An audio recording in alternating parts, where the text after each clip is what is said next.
The spoon lands with a dry click against the wood, and my granddaughter startles as if she has broken something sacred. Steam rises from the bowl between us. Chicken, carrots, a shy sprig of parsley. Yet Lucy only stares, shoulders pinched, hands folded in her lap like she's in church waiting for a cue. I nudge the cornbread closer. Eat while it's warm, sweetheart. Her eyes lift to mine, round and dark, swimming with a question that shouldn't belong to a 7-year-old. Am I allowed to eat? The words cut clean through the evening quiet, through the yellow lamplight, through me. I keep my voice steady, wrap the tremor in a smile.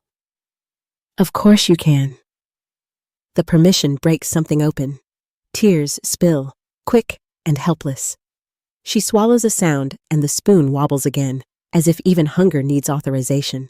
I slide around to her side of the table and feed her the way I did when she was small. Small, careful half spoons, a tiny pause after each one. The soup is simple, the kind of food that forgives you.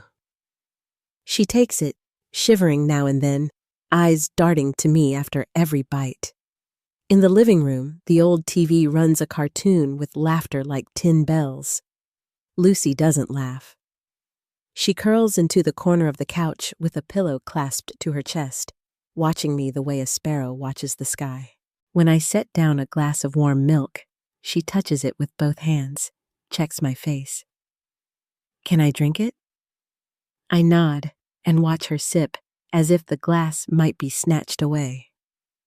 Later, when I turn off the bedroom light, she whispers, "May I sleep now?" And I lie down beside her in the dimness, her small body trembling under my arm, lashes still wet. Outside, the neighborhood settles, the soft sweep of a passing car, the hum of the air conditioner. Inside, memory opens its old box. I think of Maria, my first daughter-in-law, radiant over a pan of paella, the kitchen bright with saffron, and the gentle way she spoke Lucy's name. I think of candles burned low at St. Michael's when cancer took her, of Anthony's arms around that bewildered child, of promises we made to keep her safe. Promise is a kind of light. It can also be a shadow. On the couch, a cartoon jingle resets, chasing its tail. In my chest, something else begins to turn. A question with edges. Why would a child ask permission to eat, to drink, to sleep? The house is quiet enough to hear the refrigerator tick. I stroke her hair until her breathing evens, and still the question won't let me go. If this were your table, your child, and that small voice asked for permission to be human, what would you do? The next morning, the sunlight seeped into my small kitchen, laying pale stripes across the tiled floor. I poured milk into a glass and laid a slice of toast on the table, brushing olive oil across its surface the way Lucy used to like. When I called her name, she walked in slowly, clutching her worn rag doll against her chest. She sat at the table, hands folded neatly in her lap, her gaze locked on the bread as though it were forbidden fruit. "Eat, sweetheart," I urged, keeping my tone gentle, but her lips barely moved, and in a tremble so faint I almost missed it, she asked, "Grandma, may I?" I nodded, hiding the crack in my voice. She took the smallest bite, chewing like she feared punishment. I pushed the glass closer. "Drink up, my love." Again that hesitant pause, that dreadful question. Can I? Something broke in me. Permission to eat, to drink, to sleep. What kind of life had my granddaughter been living? When I walked her to school later that morning, the neighborhood bustled with life. Vendors shouted about fresh flowers. The sweet smell of donuts wafted from the corner shop. Children hurried with backpacks bouncing. Yet beside me, Lucy walked like a shadow, clinging to my hand with each cautious step. At the playground, her classmates darted around in laughter, chasing one another, squeals echoing through the air. Lucy stayed against the wall, silent, watching, her face a fragile mask. I lingered at the gate longer than I should have, my heart heavy. She deserved to run and laugh, but fear seemed stitched into her very bones. When I picked her up that afternoon, I tried to coax her out of silence. "Did you play with anyone? Did you like your class?" She nodded, her voice barely audible. "Yes." But her eyes were empty, her hand icy in mine despite the warm day. I stopped at a vendor and bought her a heart-shaped balloon, hoping the bright red color might stir a smile. She held it carefully, stared at it a long while, then whispered, "Can I keep it?" That night, I set crayons and paper before her. "Draw something for Grandma. You used to love drawing." She picked up a crayon, hesitated, then looked at me. "Am I allowed?" I swallowed the lump in my throat and nodded. Slowly, she traced figures on the page: a man, a woman, a small boy. "Who are they?" I asked softly. "Mom and Isabel," she whispered. "And why not you?" But she lowered her head, tears sliding down her cheeks. I gathered her trembling body into my arms. "Sweetheart, you can tell me anything." She only shook her head and clutched my sleeve as though words were too dangerous to speak. The following evening, I made her favorite, southern fish stew. She lifted the spoon, then froze. "What if I spill it?" My chest tightened. "If you spill, we'll clean it. It's nothing, my love." Only then did she take a cautious sip, watching my face as though waiting for rebuke. When she finished, she quietly washed her own dish and set it back without a word. She folded her blanket and pillow, then looked at me, solemn as a soldier awaiting orders. "Can I sleep now?" Those words struck me harder than any slap, a child asking permission to close her eyes. By Sunday morning, I couldn't ignore the storm inside me. I led Lucy out to the patio, the bougainvillea casting red shadows across the bricks. I poured orange juice, set a cookie tin on the table. "Eat, Lucy. Here, Grandma bought the kind you love." She picked one up, but before biting into it, tears welled in her eyes. She whispered, "If I'm not good, they don't let me eat." I froze, breath caught in my throat. Her small voice shook as she added, "Mommy, Isabel makes me clean. If I break something, she doesn't let me have dinner. One day she cooked paella, but I only watched." I pulled her into my arms, her sobs tearing through me. She spoke between shivers. "Sometimes she locks me in the dark room. I'm scared, Grandma. David always gets candy, but I must ask. Even then, she says no." Rage and grief fought within me. A grandmother is supposed to comfort, not hear such horrors from a child's mouth. "You're safe here," I whispered fiercely. "Nobody will hurt you." But she clung harder. "I don't want to go back, Grandma. Please." That night, I tucked her into bed after a meal she ate without once asking. Her whisper lingered as she drifted into sleep. "I wasn't afraid to eat today." For the first time, a small smile touched her lips. I brushed her hair back, tears sliding silently down my face. On Monday, after dropping Lucy at school, I knew I could no longer live with suspicion alone. I needed proof, voices beyond hers. I walked the narrow streets of their neighborhood, flowers blooming bright over fences, yet every color seemed like a lie. Mrs. Miller, the neighbor, opened her door, embroidery in hand. When I asked if she had seen anything, her face darkened. "I saw Isabel punish Lucy. She made her kneel under the sun for dropping a plate. The child begged, but Isabel kept her there."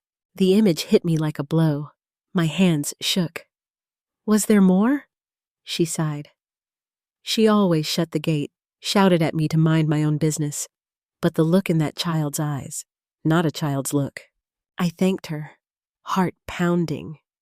At St. Michael's Church, I found Father Michael arranging hymnals. When I spoke of Lucy, he sighed. She is quiet, too quiet. Isabel answers for her. Once, after Mass, I saw Lucy watching David in Isabel's arms with such sadness. Isabel once told me children must be raised with a firm hand, but she spoils David, ignores Lucy. His words sealed what I already knew. That evening, I bought a bag of strawberry candy, hoping to lift Lucy's spirits. She looked at it with wide eyes. "May I have one?" Her voice was so timid it broke me. "Eat as many as you want," I urged. She took one piece, hid the rest. Later, as she nibbled quietly, I thought of Anthony. My son, blind with love for his wife, deaf to his daughter's silent cries. My fists clenched. The mask Isabel wore might fool neighbors, priests, even Anthony, but not me anymore. That night, I lay beside Lucy, her breathing soft, the rag doll nestled against her chest. In the dim glow through the curtains, I swore to myself, when Anthony returned, I would speak. I would not let silence guard cruelty any longer. The wind rattled the bougainvillea leaves outside. My granddaughter's fragile sigh rose and fell against my arm, and I whispered into the darkness, "A promise. The truth will be spoken, for her, for Lucy." The weekend sun burned low over the rooftops when Anthony's familiar horn echoed down my narrow street. I stood at the door, heart pounding. Lucy's small hand was inside mine, damp with sweat. Her fingers locked as if she feared the world would snatch me away. The old car rattled to a stop, and my son stepped out, his face weary yet brightened at the sight of home. Behind him, Isabel emerged, hair perfectly arranged, smile wide as she balanced baby David on her hip. "Mom, we brought wine from Toledo," she said cheerfully, holding up a gift bag as though nothing in the world could be wrong. She placed it on my table, her voice rising in descriptions of markets and pastries, weaving a picture of abundance. But when I looked down, Lucy clung to my dress, hiding behind me, her eyes downcast. We all sat for dinner at my wooden table. Stew simmered, salad crisp, bread warm. I wanted warmth to anchor the evening, but a storm pressed at the edges. My son reached for his fork, Isabel poured wine, and Lucy sat frozen, shoulders rigid. I couldn't watch another silent meal. I took a breath and looked straight at Anthony. "Son," I said quietly, but with steel underneath, "do you know your daughter asks permission to eat?" The air thickened. Anthony froze mid-bite, his fork hovering. Isabel set down her glass, voice syrupy calm. "Children need discipline, Mom. Eating is a privilege, not a right. I want her to learn." My hand slammed the table before I realized it, the wood trembling under the blow. "She's 7 years old, Isabel. That is not discipline. That is cruelty." My voice cracked with rage I had held too long. Anthony's brow furrowed. "Mom, maybe you misunderstood. Isabel has been wonderful with her. Lucy is calmer now, more obedient. Isn't that true?" He turned toward the child, but she only shrank deeper into her chair, hands clenched under the table, lips pressed tight. I pointed to her trembling form. "Look at her, Anthony. This is what you call obedience? She's terrified." Silence spread heavy as lead. Isabel reached for Anthony's hand, her tone suddenly soft. "We must raise her with a firm hand. David will be the same. She needs boundaries." Lucy's eyes glistened, red-rimmed, the untouched plate before her like a mirror of her silence. My heart thundered, but I held back the flood of words.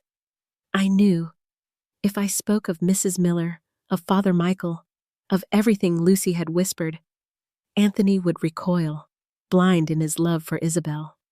So I clenched my jaw, feeling Lucy's small shoulder press against me under the table. Dinner dissolved into silence. When Isabel stood, cradling David like a shield, her voice was clipped. Raising our children is our business, not yours. We'll pick Lucy up tomorrow. The front door shut behind her words. Lucy collapsed into my arms, tears soaking my blouse.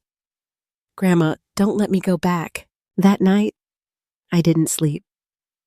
I sat beside her bed, the rag doll between us, listening to her restless sighs.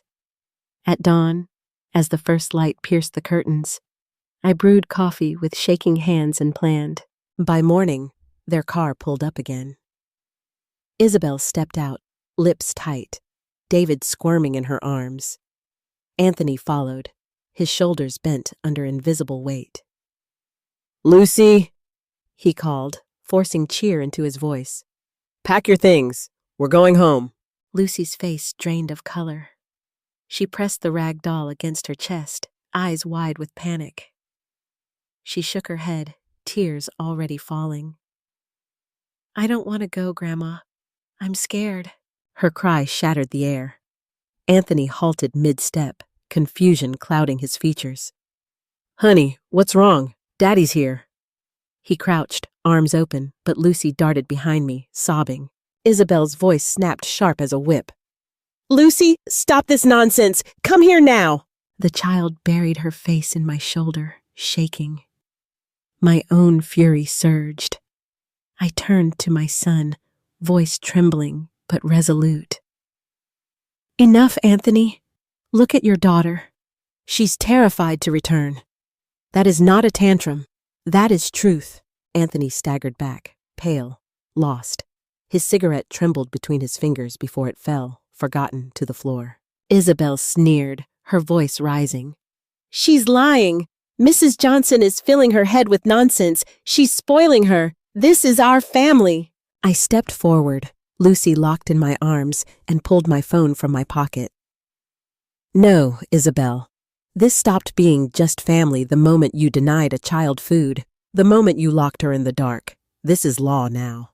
I dialed with steady hands, though my body shook. "Ellen?" I said when my lawyer friend answered. "I need your help. My granddaughter is in danger." Before Isabel could spit another word, I had social services on the line, my voice clear, unwavering. "A child is being abused in her own home. She must not go back." Isabel's scream rang shrill. "You dare bring outsiders into this house?" "Yes," I answered, my voice like iron, because silence is over. Minutes stretched like hours. Lucy clung to me, heart hammering against my chest. Anthony stood adrift, torn between wife and child, words strangled in his throat. Then the sound came, distant sirens swelling closer, a two-note cry slicing through the heavy air. The knock rattled the door. 2 social workers entered, a police officer behind them. Neighbors whispered at the gate. Isabel's smile cracked, panic flashing across her face. One worker knelt before Lucy, voice gentle. "Hi, I'm Anna. Can you tell me what's happening?" Lucy looked at me, searching, trembling. I stroked her hair. "It's okay, sweetheart. Tell them." Her small voice spilled into the room, halting, raw. "If I'm not good, Mommy Isabel won't let me eat. She locked me in a dark room when I broke a glass. One day, everyone ate paella and I just watched." Each word was a blade slicing the mask from Isabel's face. Anthony staggered, as if struck, his eyes wide, hands shaking. Isabel lunged forward. "She's lying! Just discipline!" But Lucy's tears fell faster than her protests. The social worker nodded grimly, writing, "Mrs. Johnson, the child will stay with you for now." I hugged Lucy, felt her small body ease just a little. Across the room, Isabel's eyes blazed with hatred. "You'll regret this, Johnson." I met her stare with steady defiance. "The only regret I carry is waiting this long." The officer led Isabel out, David crying in her arms. Anthony trailed behind, broken. The door shut, leaving behind a silence that was no longer fear, but the first fragile breath of freedom. That night, Lucy curled against me, asleep at last without asking permission. Outside, the bougainvillea swayed under the streetlight. Inside, I whispered into her damp hair, You said no, my love, and I said no for you. Never again will silence answer your hunger. For a few nights after the social workers left Lucy in my care, my house carried the fragile silence of safety. She no longer whispered for permission to sip milk or close her eyes. She slept with her rag doll pressed to her chest, her small body curled into mine. I watched her lashes flutter, damp but peaceful. It was the first time I had seen her breathe without fear. I told myself, maybe the storm has passed. But storms hide behind calm skies. On the third morning, the phone rang sharp, slicing through the quiet. The voice on the other end was clipped and formal. Isabel had filed a complaint. She denied everything, accused me of manipulating Lucy, of poisoning the child against her. A cold wave washed over me. She says what? I whispered, but the line stayed impersonal, indifferent. An investigation had been opened. Every hour with Lucy would be scrutinized. When I hung up, my hands shook so hard I had to grip the counter to steady myself. Lucy appeared in the doorway, hair messy, dragging her rag doll by the arm. She studied my face with frightened eyes. Grandma, did I do something wrong? My heart twisted. I pulled her close and whispered into her hair. No, sweetheart, none of this is your fault. But inside, doubt clawed at me. What if the world believed Isabel's smile more than Lucy's trembling voice? That afternoon, an envelope slid under my door. Heavy paper, the seal of a lawyer stamped on the flap. I tore it open with unsteady hands. Words leapt at me like knives. Defamation, false allegations, financial liability. Isabel was threatening charges. She was turning the law against me.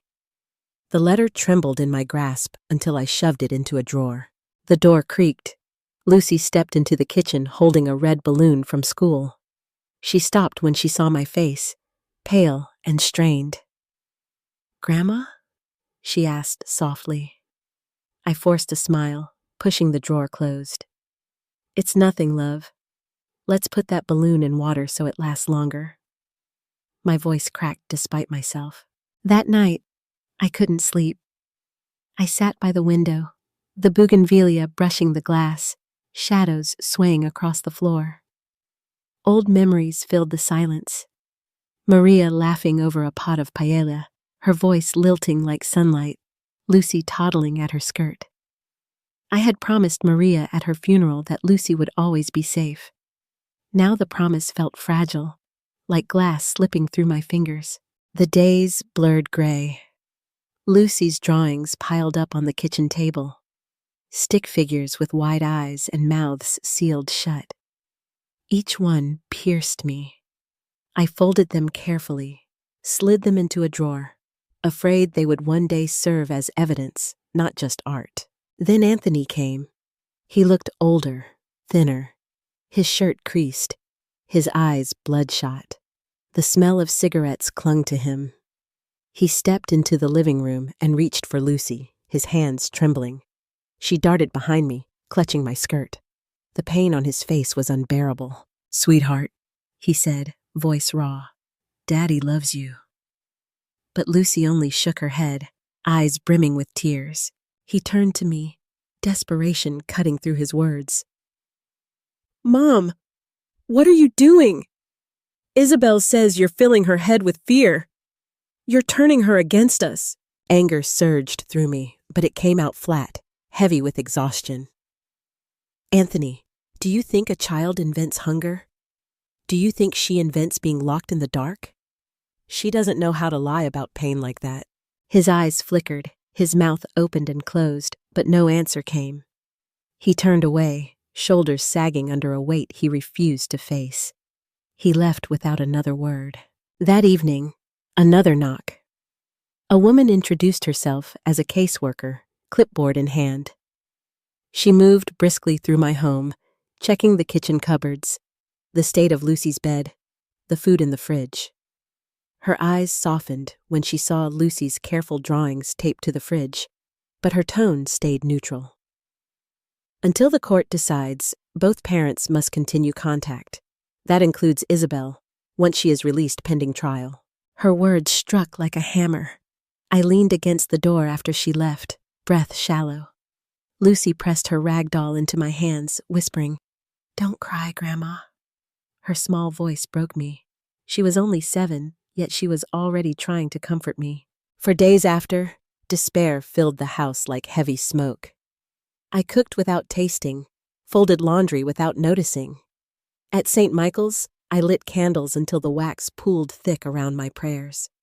When Lucy asked timidly, "Can I stay here forever?" I could not answer. The silence was worse than lies. It was Mrs. Miller who knocked one morning, her cane tapping against the porch. She lowered herself into the chair beside me, her hand trembling as it covered mine. "Don't lose hope, Mrs. Johnson. I saw enough. I will testify. They can't ignore the truth." Her eyes shone with tired certainty. Later that week, Father Michael stopped me after Mass. He pressed a rosary into my palm, the beads cool and solid. "God gave you the courage to speak once. Don't falter now. That child depends on your strength." Their words rekindled something I thought was gone. That night, Lucy woke from a nightmare, sobbing into my shoulder. "Grandma, will they take me back?" Her tears soaked through my nightgown. I rocked her, stroking her hair. "No one will take you back into fear. Not while I live." My voice startled even me. It rang with a conviction I hadn't felt in weeks. At dawn, I rose with new resolve. I pulled Lucy's drawings from the drawer, arranged them neatly beside Mrs. Miller's written account and Father Michael's observations. I dialed Ellen's number with steady hands. "It's time," I told her.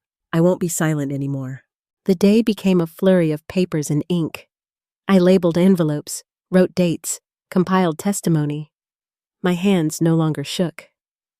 Fear still sat in the room, but it had been joined by something sturdier, determination. That evening, I prepared oatmeal for Lucy. When she sat at the table, I smiled. "Eat, sweetheart. Eat without asking." She lifted her spoon, hesitated only a heartbeat, then took a bite. Her shoulders eased just slightly, her eyes softer. Watching her chew slowly, I felt something shift inside me. Collapse had come. It had crushed me, suffocated me, left me gasping. But it had not ended me. It was only the valley before the climb.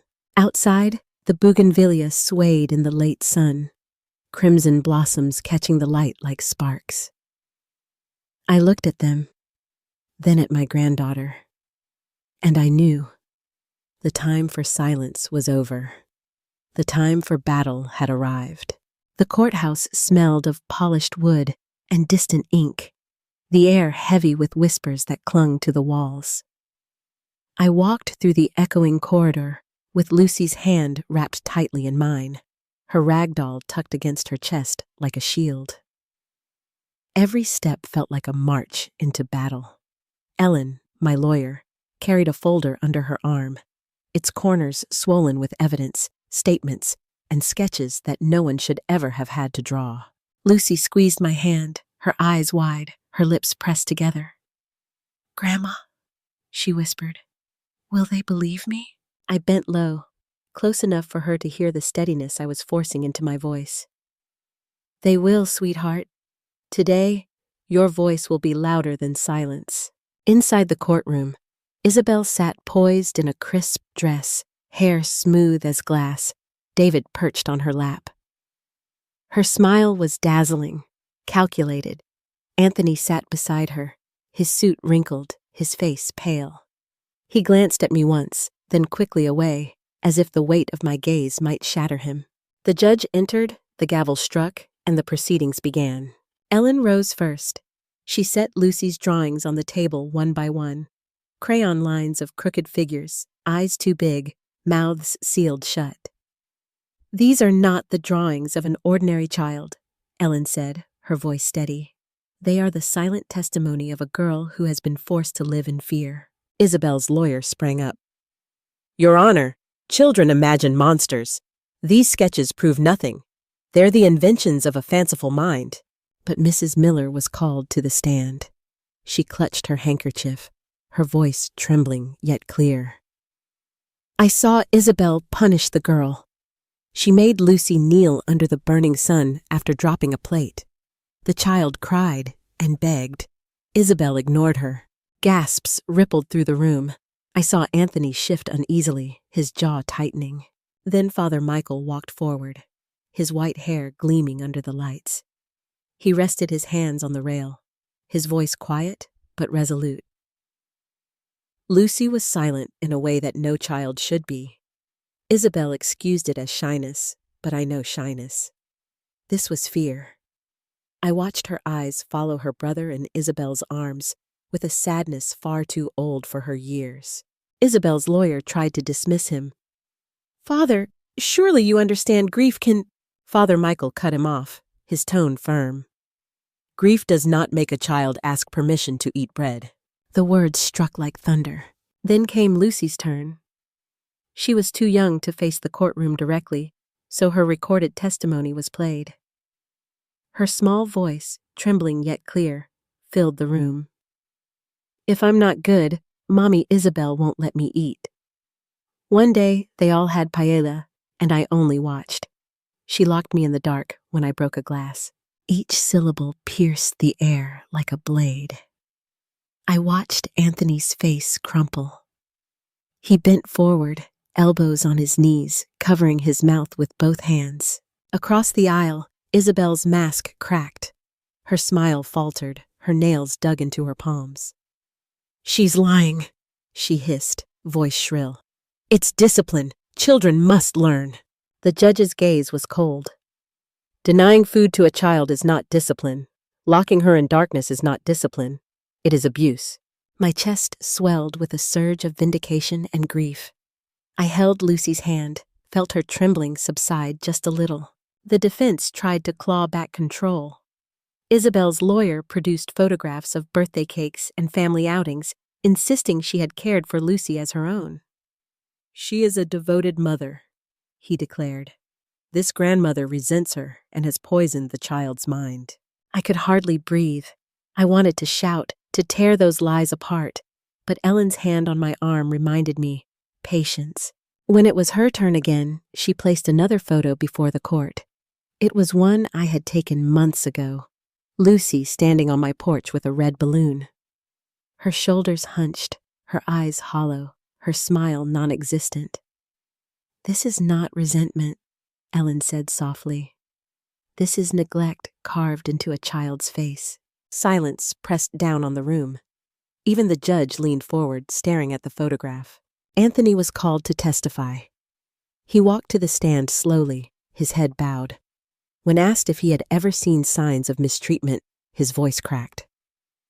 No, I trusted Isabel. She always seemed so loving in front of me. I thought Lucy was just quiet. I thought she needed time. He swallowed hard. But hearing her voice today— His eyes found his daughter across the room, and he broke, tears sliding down his face. I failed her. I failed my little girl. Lucy hid her face in my sleeve, her small body trembling. My heart ached for my son even as I burned with anger at his blindness. Isabel leapt to her feet, shouting, Anthony, don't you dare! You know I loved her! You know I tried! Her words dissolved into chaos. The judge banged the gavel sharply. Order! Sit down, Mrs. Johnson. The closing statements echoed like final blows. Ellen's voice rang clear. Love without respect is not love. Discipline without compassion is cruelty. This child deserves a home where she can eat without asking, sleep without fear, and smile without permission. The defense stammered about discipline, structure, lies planted by a bitter grandmother. But the argument sounded hollow, crumbling under the weight of Lucy's trembling voice and the witness's unwavering truth. The judge's ruling came like a verdict on the whole room. Isabel Johnson, This court finds you guilty of child abuse. Custody of Lucy Johnson is awarded to her father, Anthony Johnson, under the supervision of her grandmother until further notice. Isabel Johnson is hereby sentenced to prison. The gavel struck. The sound reverberated like thunder. Isabel's scream tore through the chamber. "Lies! All of you will regret this!" She thrashed as officers gripped her arms. David cried in confusion, clinging to her dress. Anthony reached for his son, but Isabel pulled away until the officers led her out, her face twisted with hatred. The room exhaled. My knees nearly gave out. Lucy clung to me, whispering, "Grandma, we don't have to go back?" I pressed my cheek against her hair. "No, my love, never again." That night, Anthony brought Lucy home. He knelt before her, his eyes red, his voice broken. "Forgive me, Lucy. I should have protected you." She studied him, silent tears falling. Then she whispered, "Don't send me back." He gathered her into his arms, sobbing, "Never again, I promise." I stood beside them, torn between sorrow for his blindness and relief that his eyes were finally open. In the weeks that followed, the neighborhood hummed with whispers. Mrs. Miller waved from her porch, her gaze filled with quiet pride. Father Michael clasped my hand after Mass, murmuring, "You gave her back her voice." Lucy began to laugh again. At first it was tentative, shy bursts when she swung in the yard or chased a butterfly across the patio. Then, little by little, it grew fuller, freer. She shared her crayons with David during visits, allowing him into her games with cautious grace. Anthony visited often. Sometimes he simply sat at the table, head in his hands, grief weighing him down. Other times he watched Lucy draw, tears sliding silently down his cheeks. He was a man learning how to be a father again, and I knew the road ahead would not be easy. One evening, I cooked jambalaya in my small kitchen. The aroma of sausage and peppers filled the air. Lucy tiptoed in, tugging at my sleeve. "Grandma, can I help?" The question still carried the ghost of her old fear, but her eyes shone brighter. I handed her the wooden spoon, guiding her small hands. "You don't have to ask, sweetheart. This is your home, always." Her smile was hesitant, but real. In that moment, I saw Maria's light flicker back into the world through her granddaughter's face. That night, after Lucy was asleep, I stepped onto the porch. The bougainvillea swayed under the starlight, its blossoms glowing faintly. I thought of Maria, of her laughter, of the promises I had carried like stones. The battle had scarred us, but truth had spoken, and silence had lost. I whispered into the night, a vow to the woman who had once brightened my kitchen. She is safe now. I kept my promise. The morning after the verdict, the house seemed to breathe differently. Sunlight spilled across the kitchen table, catching on Lucy's glass of milk, her crayons scattered beside her bowl of oatmeal. For the first time in months, she picked up a spoon without hesitation. She didn't look at me for approval. She simply ate, her cheeks pink, her shoulders relaxed. Watching her, I felt my chest loosen, as though an iron band had finally snapped. Anthony arrived that afternoon. His steps were heavy on the porch, but his arms opened wide when Lucy ran to him. She hesitated for a heartbeat, then leapt into his embrace. He buried his face in her hair, whispering over and over, "I'm sorry. I'm so sorry." His tears dampened her dress, but Lucy clung to him, her small hands stroking his back as though she understood more than her years should allow. I stood behind them, silent. My son was broken, but in his brokenness, he was finally seeing. He knew he had failed her. Now it was his turn to rebuild. The weeks passed, and healing arrived in small, almost invisible steps. Lucy began laughing more often, tentative at first, then full and unguarded. She ran across the patio chasing a red balloon, her hair flying behind her. She swung in the yard, her giggles drifting through the open windows. Sometimes she would sit beside me, carefully drawing families with bright colors, figures with smiles instead of sealed lips. Anthony visited almost every evening. He brought David with him on weekends, determined not to let the sins of one parent stain the bond between siblings. At first, Lucy's eyes shadowed whenever her little brother toddled into the room, clapping his hands for attention. But then she began to sit beside him, showing him how to stack blocks, how to hold crayons without snapping them. Their laughter braided together, cautious but growing. One night, Anthony sat across the table from me, his head bowed. "Mom, I don't know how to live with what I didn't see, with what I didn't stop." His hands shook around his glass of water. I placed my palm over his. "You open your eyes now, that's how. You listen to her. You love her the way Maria would have wanted." He nodded, tears slipping free, and whispered, "I'll spend the rest of my life proving that to her." The trial had ended, but the echoes lingered. Isabel's name was whispered in the neighborhood, her fate sealed by prison walls. People who once praised her charm now shook their heads in disbelief. Mrs. Miller stopped by with baskets of oranges, her wrinkled eyes full of quiet pride. Father Michael blessed Lucy after Sunday Mass, laying his hand gently on her crown of hair. And yet, even in the comfort of safety, shadows sometimes returned. Lucy would pause at the table, spoon hovering midair, old fears flickering across her face. She would look up at me, eyes uncertain, as if waiting for an unseen command. Each time I smiled and whispered, "Eat, sweetheart. You don't need to ask." Slowly, the ghosts loosened their grip. One evening, as the sun melted into the horizon, Lucy sat beside me on the porch, her balloon string wrapped around her wrist. She leaned her head against my arm and whispered, "Grandma, I'm not afraid to eat anymore." Her words carried both innocence and defiance, as if she had declared victory over the silence that once held her captive. Tears blurred my vision. I kissed the crown of her head and whispered, "That's because you are safe. Always." At that moment, I realized the truth that had carried me through the darkest nights. Love without respect is not love. Discipline without compassion is cruelty. A child should never ask for permission to eat, to laugh, to sleep. Those are not privileges. They are rights. The bells of St. Michael's chimed in the distance, their echoes weaving through the evening air.